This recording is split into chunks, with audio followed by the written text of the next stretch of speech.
92. I was out on this long tour, and I was writing songs on the road, and I wrote this piece of music.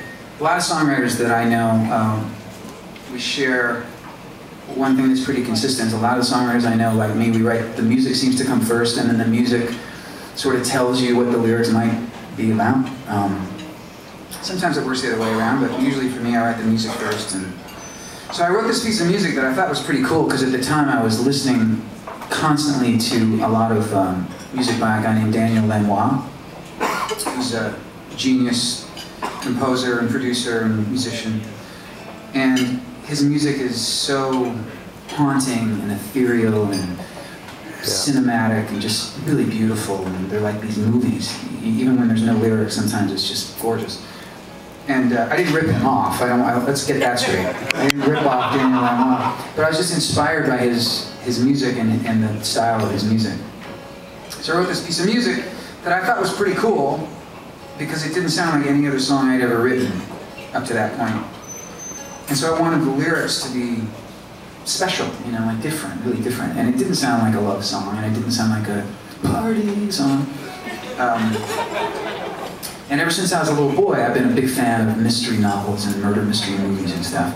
And so I thought, man, it would be badass if I could write a story to this piece of music, you know, with characters and a plot and the whole thing, which is hard to do, because you got 4 minutes basically to tell a story.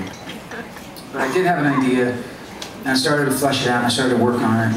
And the more I worked on it, the more I knew, beyond a shadow of a doubt, that it sucked. Like maybe the worst song ever. But I finished it, and I just sort of threw it in a drawer, and I was just like, oh God, this is terrible. And then right around the time, my record company sort of like going, you gotta finish this record, we gotta get it out. And I was short, I needed one more song. So oh God, okay, well, I guess I'll put this piece of crap on here. And I was like, and I was sort of just desperate. I mean, you should never do that, but I recorded it, and I thought I'll just bury it at the end of the album, and nobody will pay attention to it. But as soon as people heard it, like the record company and some of my friends, they were like, dude, that song about that girl that gets murdered in Nebraska is cool. And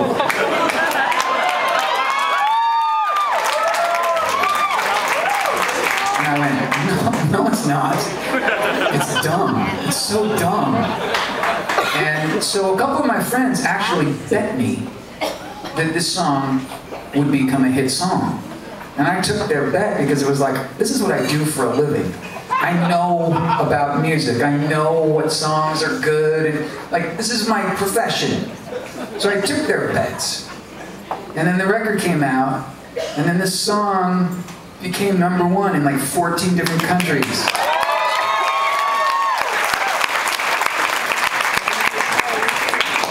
Pissed me off. I've been so happy to lose bets. This is called Hazard.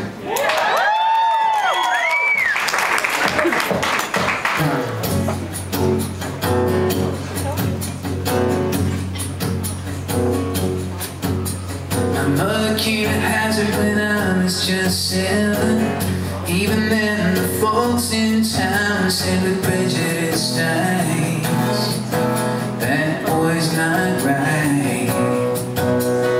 3 years ago when I came on Mary, first time that someone looked beyond the rumors and the lies, I saw the man inside.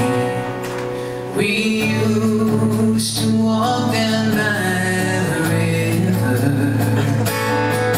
She loved to watch the sun go down. Walk along the river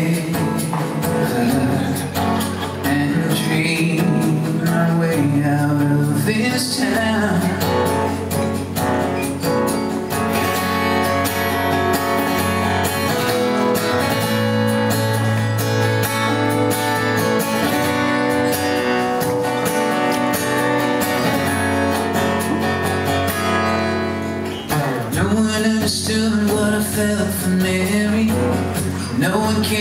till the night she went walking alone.